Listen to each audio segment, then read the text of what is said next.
también fui torturado, tenía tiempo que no te veía, saludos a tu esposa, pero hay cosas que no se hablaron, Leopoldo.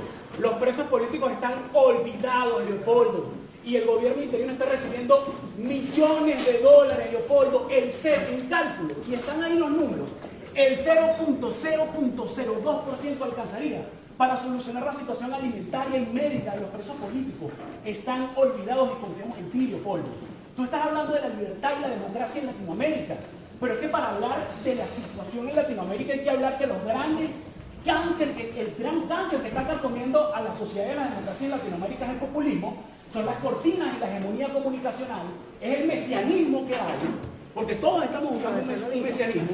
Y yo no sé por qué, Leopoldo, pero mi óptica, que sudé y literalmente sangré en la cárcel, donde mi hijo de 4 años, y Asturias me ha ayudado a sanar, porque todavía tengo pesadillas, pero en el Monsacro, en el Angliru, caminando tanta montaña he sanado, y le doy las gracias a Asturias, también estoy en comunicación con los familiares, y estoy autorizado y soy representante de los familiares de los torturados, de los asesinados, de los presos políticos que están ahí, y me preguntan, Eduardo y Leopoldo, ¿qué pasó? En el 2015, España recibió a 150 cubanos, presos políticos y familiares. ¿Por qué no se aboga porque Europa reciba a los presos políticos? Hay presos políticos que tienen 9 años. El general Saavedra está con un problema en la próstata, muriendo en una cárcel. Han muerto de mengua. Hay personas que una infección en la cárcel, una uña encarnada, una gripe se transforma en una patología monstruosa que te devora. Los presos políticos están viendo morir a sus hijos, están viendo morir a sus padres dentro de la cárcel, y se necesita ayuda, pero ayuda real, porque mi impresión y la impresión de todos los presos políticos a los cuales represento, la impresión es, somos utilizados solo como fichas de canje, y nos olvidan, y no abogan por nosotros, por la libertad, porque entonces ya no habría excusa para decir que en Venezuela hay una dictadura. No podemos seguir con esta estrategia fabiana de esperar que Nicolás Maduro muera de viejo. No podemos seguir negociando con la dictadura, porque esto no es un partido de fútbol. Tenía 30 años cuando ese oficial que están viéndole hablar de una forma respetuosa, por cierto, a Leopoldo López, allá en una conferencia que dio en España, se dirigió a él. Él es Eduardo Figueroa, su otro apellido es Marchena, estuvo preso en el Helicoide y fue compañero de prisión de Leopoldo López en Ramo Verde. Por entonces tenía 30 años, ya estaba casado. Lo secuestraron en Panamá y es licenciado en Ciencias y Artes Militares en la Escuela de Aviación Militar, piloto de transporte de la Fuerza Aérea Venezolana, magíster en Psicología Social y Participación Ciudadana, magíster en Procesos Políticos y Gobernanza, estudios superiores en Resolución de Conflictos, Planificación de Estrategia y Liderazgo. Fue deportado de Panamá en el año 2015 después de 2 intentos de asesinato y fue sentenciado a 4 años de prisión, fue torturado y acusado de instigación a la rebelión militar. ¿Quieres explicarnos antes de hablar cuál fue la reacción de Leopoldo López después de escucharte? Después de escucharme, bueno, hay un pequeño séquito. Pero antes háblame un poco de tu vida. ¿Cómo fue esos intentos de asesinato y cómo fue ese secuestro en Panamá? Bueno, eso está bastante documentado. Durante la cumbre presidencial que hubo en Panamá en el 2015, donde era todavía presidente de los Estados Unidos, Barack Obama, en esa cumbre presidencial, un periodista, Roberto Casanova, ya a mí me habían intentado secuestrar el SEBIN, que trabajaba en conjunto ilegalmente, además, con la Fuerza Policial de Panamá, ya que ellos subieron un delito falso de legitimación de capitales, ya que por delitos militares, Interpol no no procesa solicitudes. Entonces consiguieron una jueza, no recuerdo ahora el nombre, que está solicitante de asilo en Chile ahora, y una fiscal, pues, que procedieron a solicitarme por legitimación de capitales.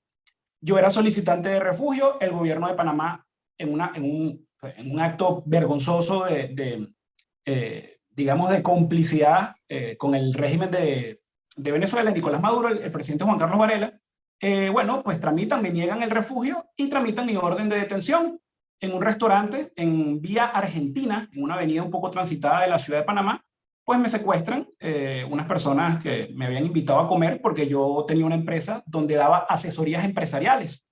Me citaron como si me fueran a contratar para dar unas asesorías a su empresa y de ahí me tomaron, llegó una patrulla de la policía, me esposaron y en 16 horas, ni siquiera el Chapo Guzmán, en 16 horas ya yo estaba en Venezuela. Me fue a buscar un avión del grupo presidencial número 4 y me entregó el embajador para ese momento de Panamá, de Venezuela en Panamá. Durante la cumbre presidencial, el reportero Roberto Casanova pues da un testimonio de un funcionario del SEBIN que se escapó a Estados Unidos y mostró mis fotos, mostró la misión que le habían dado en Panamá, que era secuestrarme, llevarme al piso 40 de la Torre Arrecife, que queda frente al centro de convenciones donde fue la cumbre presidencial, asesinarme y dejarme un arma de largo alcance para simular que yo iba a dar un atentado y que bajo ese atentado, pues los grupos de inteligencia de Venezuela me habían dado de baja. Pues gracias a Dios ese agente escapó. Él dice que no quiso. José Hernández se llama ese agente. En algún momento tendré que conocerlo. Él dijo que no se quiso manchar las manos de sangre. De hecho, ya habían alquilado el apartamento, ya se habían pagado por el apartamento en el piso 40. Y luego de eso, en Chiriquí, porque yo tuve que movilizarme muchísimo de locaciones, también intentaron secuestrarme en un terreno, en una parte, digamos, de campo en Chiriquí. Tuve que resguardarme en una casa, encerrarme y pues llamar a Ciudad de Panamá. Yo era solicitante de refugio en ese momento. Se evitó hasta que, bueno, pasó lo que pasó en Vía Argentina en Ciudad de Panamá y en 16 horas me deportaron a Venezuela. Llego a Venezuela, entro en un limbo legal porque no podían presentarme por legitimación de capitales y me llevaron al tribunal militar y la jueza Larisa Thaís Ferrer, cuando mi abogado dijo, pero ¿por qué lo están presentando en un tribunal militar por instigación a la rebelión si lo están deportando por un delito de legitimación de capitales? Y ella dijo, pues una palabra, a mí no me importa si él cayó del cielo, a mí no me importa cómo él llegó aquí, él está solicitado por instigación de la rebelión, a la rebelión, y el otro delito pues desaparece. Y así fue como violaron las leyes internacionales de Interpol. Ok, antes que sigas, ¿qué sabes o qué hiciste tan grave como para que hicieran todo eso contigo? Bueno, yo formé parte en el 2014 de lo que se nombró Operación Jericó. Fue el primer movimiento militar en contra del régimen de Maduro y el primer movimiento militar estructurado en contra del régimen. Fue en el 2014. Yo logré escaparme, al igual que Juan Caguaripano, que también formó parte de ese movimiento. Fuimos los únicos dos que logramos escaparnos del régimen y seguí pues trabajando y conspirando para pues relevar y sacar al régimen de Venezuela. Y en el 2015, con muchos compañeros de la Fuerza Aérea, fueron detenidos también porque teníamos previsto hacer un video llamando a la conciencia del generalato para que desconociera el régimen de Nicolás Maduro. Y cuando los detienen a ellos, todos tenían conversaciones conmigo. Entonces, bueno, por un lapso, pues, no sé, casi cercano al año, fui una gran interrogante para los servicios de inteligencia. Decían que yo era un agente de la CIA, decían que yo era un uribista formado en Colombia. Lo que no sabían es que era sencillamente un ciudadano con convicciones democráticas y que quería aplicar el artículo 350 de la Constitución. Entonces, bueno, me vieron como un ideólogo y una persona, pues considero que ellos dijeron que tenía influencia dentro de la Fuerza Aérea y pues tenían que tener una sanción ejemplarizante conmigo. Por eso pero solamente te dieron 4 años de prisión. Sí, porque yo asumí, a mí me podían corresponder 8 años de prisión, pero cuando tú asumes tu responsabilidad legalmente por economía procesal o por economía, por economía de procesos, te pueden reducir la condena. Casualmente, el juez que me redujo la condena por yo asumir, por yo decir, sí, yo conspiré en contra del régimen de Nicolás Maduro, está preso, que es el coronel Bustamante. Recuerdo, sí, el coronel Bustamante está preso también en el DGCIN. Era uno de los jueces que, bueno, asumo yo que intentó pues ayudar de alguna manera y no me quisieron dar la libertad a Napoleón. Yo duré 48 horas con mi pena ya cumplida. Tuve que amenazar con desangrarme frente a las cámaras de Ramo Verde, con incendiar el penal. Bajaron todos los pisos de Ramo Verde a apoyarme. Llegó la inspectoría del Ministerio de la Defensa y los tribunales militares y dijeron, te vamos a dejar salir, pero te tienes que ir de Venezuela de inmediato. Y aquí estoy. Ok. Te mandaron para el helicoide primero, donde te torturaron, y después a Ramo Verde. Estuve en el helicoide y luego estuve en el DGCIN, que es la cámara de tortura más brutal que tiene el régimen durante 16 meses. Ajá. ¿En qué consistieron las torturas? Para empezar, las torturas físicas, golpes, sometimiento a descargas eléctricas, pues las requisas son de una manera violenta físicamente, con golpes, te desnudan, te humillan, te arrodillan, hay una luz blanca encendida las 24 horas, lo cual está, pues, entre muchas otras prácticas, viola el convenio de Estambul y no tenemos acceso al sol. Yo duré 16 meses sin ver el sol, lo cual me causó patologías en mi cuerpo, más de 16 patologías. Estábamos en un apartado de un sótano y no fluía el aire, por lo cual también teníamos desmayos recurrentes por la concentración del dióxido de carbono y la poca, obviamente, la poca oxigenación de la zona. Era un espacio de 25 mientras te metros. torturaban, ¿qué te preguntaban? Te estaban torturando para sacarte información. ¿Qué información querían ellos que tú dijeras? ¿Qué oficiales de la Fuerza Aérea o qué grupos o a qué grupos pertenecía yo? Porque para ellos era imposible pensar que sencillamente una persona con convicciones democráticas podía tener pues capacidad de influir o de formar parte de coaliciones, porque también eso fueron coaliciones. Hubo grupos empresariales, hubo grupos políticos y hubo grupos militares. Y después en Ramo Verde, fuiste compañero en Ramo Verde de Leopoldo López. ¿Cómo era el Leopoldo López que tú conociste en Ramo Verde como prisionero?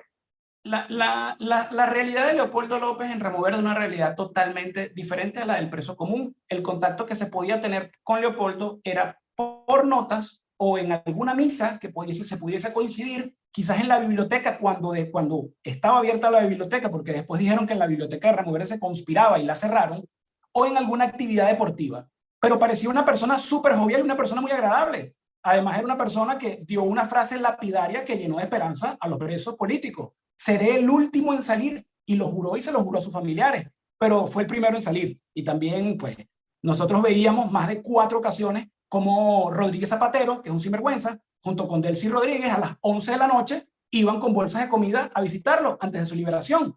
Esa es la realidad. A Leopoldo López, una camioneta negra blindada iba a llevarle la comida 3 veces al día, mientras nosotros, literalmente, teníamos que matarnos por las lentejas. Y digo matarnos porque en el 2016 a una persona le dieron con un cuchillo en la cabeza por agarrar un poco más de comida de lo que le correspondía. Pero esas no son las realidades que vivía Leopoldo López. Tenía un gimnasio y, bueno, yo lo dije una vez en una carta, cada quien se arropa hasta donde le llega la cobija, pero que no esté dando conferencias hablando de que estaba en una lápida de concreto de 2x2 y llamando a la piedad pública, intentándose hacer ver como un Mandela latino, porque pareciera que en su grado de desprendimiento de la realidad lo que quiere es vender, pues, que es un Mandela latino. Yo no sé si él está enfocado en recibir un premio, que hoy se lo están dando acá en la Universidad de Asturias, un premio a la libertad, manchado de sangre, donde, bueno, ya tú lo debes saber, la USAID ha declarado que ha entregado más de 700 millones en ayuda humanitaria, Citgo, monómeros, con activos que superan los $1.000 millones, y esa plata pues se gastó en whisky y se gastó en pasapalos, porque no se sabe. Y los presos políticos, que son el principal argumento de violación de derechos humanos que tiene el gobierno interino, que él dirige, porque realmente él lo dirige, sigue recibiendo fondos en nombre de los presos políticos, y nosotros, digo nosotros porque somos un pequeño grupo, mensualmente tenemos que hacer colectas de 20, de 5, de $10 para mandar cajas de Atamel o para que la hija de algún preso político se pueda sacar algún examen. Esto es algo brutal. Y esto tiene una razón que además es dicha en las mesas de voluntad popular. No podemos apoyar presos políticos porque pueden opacar los liderazgos. Entonces, esto es algo increíble y es algo que ahí es donde tú dices, bueno, está disociado y se ha convertido en una persona que solo se mueve por sus intereses. Entonces, es un representante no electo que además no lo podemos despedir. Porque él dice, es que yo soy un amante de la democracia. Yo soy un amante de mi trabajo aquí en España, Napoleón. Pero si yo dejo de hacer mi trabajo y le causo pérdidas a mi empresa, me van a votar. Pero nosotros no podemos hacer eso con Leopoldo López. Ayer en la Universidad de Oviedo dice, es que el régimen se ha mantenido porque tiene el apoyo de gobierno fuerte. Tú tuviste el apoyo de 57 naciones, incluida la nación más poderosa, con el ejército más poderoso del mundo, que te lo colocaron a disposición y no hicieron nada. Entonces, por Dios, ¿de qué estamos hablando? Ahora, ese Leopoldo López, evidentemente no es el que yo conozco, ni el que tú conociste en Ramo Verde. ¿Cambió mucho entonces?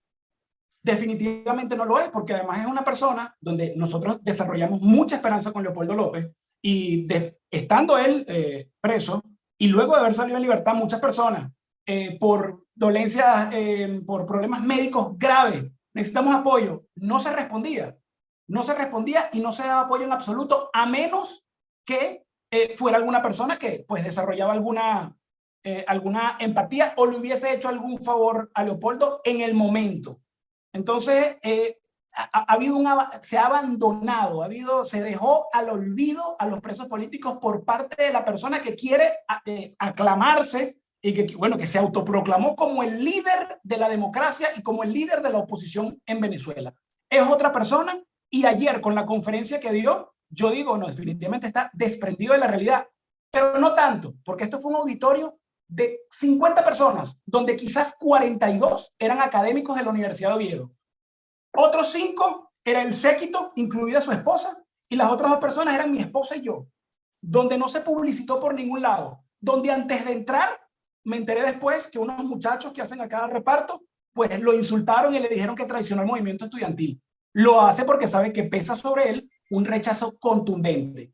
Pero yo me imagino, porque esto es otro mal de Leopoldo López, él cree que es el único que se sabe la tabla de multiplicar del 9 y que nadie está al nivel de entender sus estrategias. Y como se lo dije ayer, mientras él tiene sus estrategias fabianas, sigue muriendo gente y Venezuela sigue cayendo en el olvido y en una miseria total. Ahora, tú fuiste realmente respetuoso con él y le pusiste los pies en la tierra, en la realidad, porque todos vivimos en burbujas, inclusive tú, yo, todos vivimos en una burbuja, en diferentes burbujas, pero especialmente los políticos que su gran error es no escuchar. Por eso es que el pueblo le dio la espalda a los partidos políticos tradicionales que tanto representaron y con los cuales tanto se identificaron, porque los partidos políticos en los años 50, 60, yo creo que hasta los 70, sabían escuchar a la gente y representaban a la mayoría. De hecho, Venezuela creció como creció de una forma bárbara, increíble. Pero luego se aislaron. Tú fuiste muy respetuoso en eso que le dijiste, pero le dijiste las verdades y fueron muy claras. ¿Qué te respondió que eso no sale en la grabación? En la última parte lo que me responde es que yo no estaba sumando y que yo no estaba siendo constructivo. Una respuesta famélica, una respuesta totalmente débil. Y esto es algo importante. Cuando tú te acercas a estos personajes, donde yo particularmente, a mí no me da vergüenza decirlo, yo idealicé a Leopoldo López como una gran persona, como una persona con una formación académica estupenda, que pues le daba cierto currículum para tú decir, bueno, puede ser un gran administrador del Estado, pero cuando tú escuchas los discursos, cuando tú escuchas las respuestas, te das cuenta que son un cascarón vacío, y no solo Leopoldo López, sino esta camada de diputados jóvenes que también en su momento despertaron mucha esperanza, que literalmente con un bozal de arepa pues prefirieron irse de fiesta en Bogotá o hacer rubieras en Miami, que pues optar por la opción de la Pero espérate, democracia. no generalicemos. No todos se fueron de rumba en Bogotá, ni todos se van de rumba en Miami. ¿Okay? Los que hicieron eso merecen el castigo de la gente. ¿Okay? Pero, ¿crees en los políticos, en algún político en especial? ¿Crees que a través de ellos podamos apoyar y ayudar a la salida de Venezuela de ese hoyo donde está, a la salida de estos narcotraficantes que se apoderaron del país? Napoleón, gracias a un gran amigo me dijo hace poco que cuando tú generalizas, las generalizaciones caducaban. Pero en este caso, yo voy a ser un poco incisivo. Sí hay que generalizar, porque cuando tú sabes lo que está pasando y todos los diputados han sabido toda el agua podrida que ha corrido por estas cloacas, tú te conviertes en un cómplice. Hayas o no hayas puesto mano, hayas o no hayas bebido whisky, hayas o no hayas hecho rubiera en Miami, tú eres un cómplice. Estoy de acuerdo contigo, estoy totalmente de acuerdo. Ajá. Y cuando tú eres un cómplice o cuando tú ves una mentira y la llamas verdad, ya tú dejas de ser un cómplice y te conviertes en un criminal. Esa es la cruda verdad. Hacia lo que me responde de los políticos. Mira, a mí me parece sorprendente la hegemonía, y ayer se lo dije. Leopoldo habla bueno, la libertad en Latinoamérica. En Latinoamérica, en la de ahora, que ha sido, bueno, generalmente el problema eterno de Latinoamérica, el populismo, las hegemonías comunicacionales, el autoritarismo, bueno, el nepotismo y la divina asunción de que solo una persona tiene el conocimiento para guiar al país hacia una salida, que fue lo que pasó con Chávez. Y Leopoldo representa exactamente los óbices que tiene Latinoamérica y Venezuela para salir de su situación. Él representa todos los óbices, porque es una persona autoritaria, absolutista. ¿Y cómo puede ser que en 20 años en Venezuela no haya otro líder? Una nación que tiene 200 años pariendo líderes y exportando cerebros. Ah, no, aquí no hay más nadie. La generación del 2007, que es la de Guaidó, donde salieron algunos líderes políticos, y aquí no ha habido paso para más nadie, porque al más puro estilo de la nomenclatura soviética, bueno, aquí el que no esté de acuerdo conmigo está en contra de mí, y si veo que alguien me hace sombra, yo lo acallo, porque yo he recibido amenazas. Una vez lo dije, bueno, parece que me metí con el cartel de Sinaloa. Una vez me dijeron, es que Voluntad Popular quiere tu cabeza porque estás en contra de ellos. Bueno, pero ¿qué es esto? No viene a dar no viene a recibir un premio de libertad y a estar hablando de democracia y de libertad de expresión. Esto es algo increíble. Ahora, en Oviedo creo que puedes hacer muy poco con ese ímpetu, entusiasmo que tienes por cambiar la situación de Venezuela. ¿Es que la clandestinidad no significa nada para ti o que en poco se puede hacer en la clandestinidad en este momento en Venezuela? Poco se puede hacer en la clandestinidad en este momento en Venezuela. ¿Por qué? Porque ahí, primero, no se tiene apoyo de los grupos políticos de oposición, que a su vez ellos deberían estar creando un colchón internacional de apoyo, y el aparato de inteligencia del régimen ha sido algo que día tras día ha ido perfeccionando. Y hace poco lo dije en otra entrevista, los partidos que se autoproclaman de oposición, encabezados por Voluntad Popular, ellos no saben qué van a cenar hoy, y el régimen ya tiene una estrategia para los próximos 20 años. El aparato de inteligencia de Venezuela es brutal. Y bueno, seguramente alguna persona pues preparada o que quiera, bueno, dar el resto y arriesgar su vida, bueno, quizás pueda hacer algo, pero puede correr el riesgo de terminar como Oscar Pérez. Yo aquí apuesto que sacrifiqué 4 años de mi vida por mi país, el cual amo y al cual voy a volver. Bueno, yo apuesto a cultivarme, yo apuesto a aprender, a seguir creciendo para en algún momento, con las condiciones dadas, regresar a mi país y no dar un grano de arena, dar carretillas de arena. Ahora, con toda la experiencia que tienes, con todo tu currículum y además con todo lo que has vivido y has sufrido, con todo lo que has luchado y todo lo que has arriesgado, incluyendo tu vida, ¿tú le encuentras una salida a la situación de Venezuela? ¿Y cuál sería esa salida según tu punto de vista? Mira, hay varias condicionales que se deben dar, pero claro que hay una salida. Hay países y países con con una fecha de nacimiento mucho más antigua que la de Venezuela como república, y han podido salvar estos problemas. Nosotros, pues claro que podemos. Mira, a un amigo me decía también, bueno, es que vamos a tener que importar políticos de Ucrania. No, en Venezuela hay muchísimo talento, dentro y fuera del país, gente de sobra para rescatar el país. Pero lo primero que tenemos que hacer es salir de esta falsa representación, lograr un rechazo institucional y crear otros actores internacionales que realmente se preocupen por el bienestar de Venezuela, que realmente pidan una ayuda internacional, inclusive armada. Pues bueno, como pasó en Dominicana en su momento, cuando los hijos de Trujillo quisieron tomar el poder. Bueno, dijeron, mira, vamos a hacer algo, asómate, y lo dice la novela de Vargas Llosa, un poco edulcorado. Bueno, asómate a la ventana, vi un portaaviones de Estados Unidos. El hijo de Trujillo dijo, bueno, me voy, porque si se logra una coalición sin disparar un arma, sin mover un portaaviones, si se logra una coalición seria que ponga realmente, como se ha tenido al régimen entre la espada y la pared, y le diga o te vas o te vamos, ellos se van a ir porque son unos cobardes. En abril, hace solo 3 años, cuando Leopoldo hizo el desastre que hizo por él querer salir en la Cámara, donde muchos militares iban a participar, pero en la madrugada cuando vieron a Leopoldo dijeron, esto no estaba en los planes, yo no participo, pero él necesitaba salir en la Cámara. Se tuvo eso y se le dio la espalda. Y hubo muchos actores del régimen que se fueron del país esa mañana. ¿En qué te basas para decir esa afirmación que acabas de decir, que como vieron a Leopoldo, muchos militares se echaron para atrás? Eso está ahí, los mismos generales y muchísimas personas, además que nosotros también, como militares retirados, yo estuve en Bogotá, salí en libertad en marzo del 2019 y ya en abril yo estaba en Bogotá y ahí se recaudó muchísima información y bueno, pasó y nos confirmaron la información de la cual sospechábamos. Sencillamente, Leopoldo, yo voy y yo salgo. Y eso fue lo que frenó y evitó que muchas personas salieran, que es una irresponsabilidad también, que es una irresponsabilidad.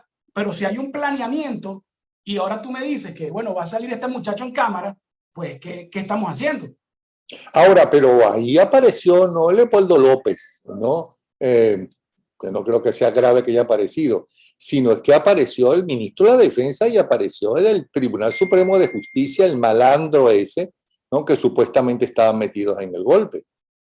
Claro, y el delincuente Figuera, que fue un torturador, creador de los mecanismos de tortura que ahora está en Estados Unidos, como Luis Ortega, que ahora son mártires, pero en algún momento, además de que la historia ya les pasó por encima. Pues por supuesto, muchísima gente alineada. Pero la salida, lo que te quiero decir, la salida del país significa un gobierno de transición con algunos de los delincuentes que están ahora en el poder. Para mí no, para mí eso es inaceptable. Pero para ti es inaceptable, pero no te estoy preguntando si es inaceptable o no. Espérate, no te estoy preguntando si es aceptable o inaceptable para ti, sino qué crees tú con toda tu experiencia y conocimiento. La salida es un gobierno de transición donde si es de transición, ¿no? Como lo hubo cuando se va Pérez Jiménez del país, ¿cómo se llama? Como lo hubo en España, ¿no? Que quienes estuvieron allí y quienes ayudaron allí fueron hasta los comunistas, todo el mundo. Entonces, y los franquistas evidentemente, ¿se necesita un gobierno de transición con esta gente o cómo ves tú que va a ser o crees tú que va a ser la salida si es que hay salida?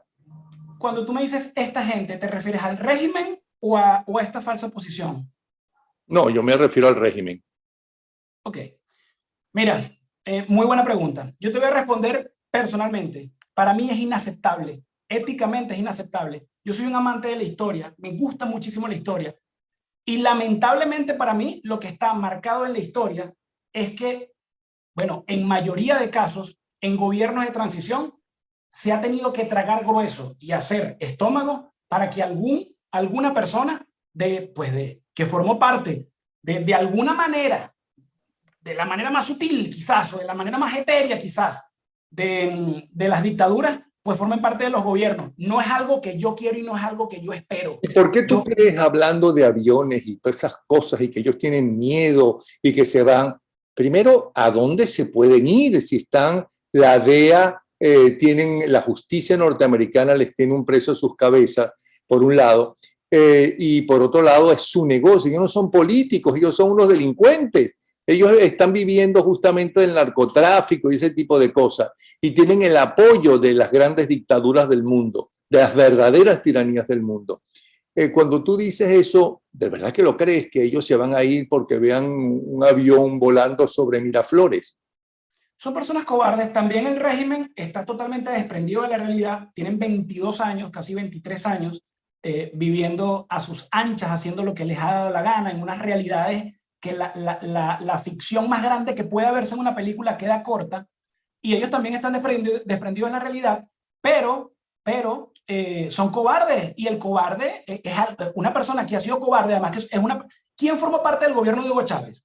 La cantidad, lo que dijo en su momento Carlos Andrés Pérez, la cantidad de náufragos políticos que hubo en Venezuela. Ok, yo sé que Chávez Frías demostró que es un cobarde, justamente, cuando el golpe, que se escondió y se aisló de todos sus compañeros y hasta de su mujer, ¿ok? en el cuartel ese, en el Museo Histórico, que ahora es el cuartel de Chávez o no sé qué cuento. Yo sé que Diosdado Cabello es un cobarde porque cuando lo fueron a arrestar se meó, ¿ok? Pero yo no sé si Maduro es un cobarde y el de la defensa es un cobarde, ¿no? Yo eso no lo sé. Napoleón, son unos cobardes todos, porque para empezar, bueno, también hay que aceptar algo. Realmente el régimen de Venezuela ha soportado situaciones, bueno, la presión internacional en su momento que pudo haber, o este collarín económico del cual han ido saliendo por estas grandes centrífugas de dinero que crearon por accidente, y han soportado. Pero en figura, claro, si yo tengo un ejército conmigo, yo no soy cobarde. Yo me puedo ir a petar a las 2 de la mañana lleno de oro y con un Rolex. Si ando con 20 guardaespaldas y con un tanque, yo lo voy a hacer. Pero como figura individual, sabiendo que se le va a dar que los mismos organismos le van a dar la espalda, como se pudo haber logrado hace 3 años, en abril de hace 3 años, pues son personas que se van, como tú lo dijiste, a mear encima. Ahora, tú me recuerdas algo que dijo Oscar Llanes hace tiempo, que en paz descanse.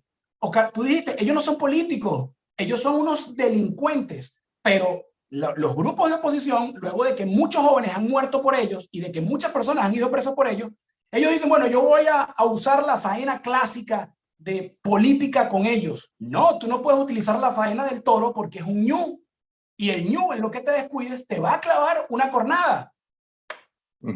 ¿Cuál es la salida, según tu punto de vista? La salida realmente es que hasta no puedo afirmar que hay solo una, pero para mí en este momento es lograr coaliciones internacionales y tú crear un estado paralelo que se creó con el interinato, que realmente le dé confianza a esa coalición de países y digan, bueno, estamos con gente seria, estamos con gente que al ver un dólar no se le van a bajar las medias, estamos con gente que realmente se interesa por el bien común y estamos con personas lógicas y de palabra. Porque Guaidó estaba diciendo, en Venezuela hay una dictadura y un genocidio. Y está ahí el libro. Ah, bueno, aquí está el ejército. ¿Lo quieres? No. Autodeterminación de los pueblos.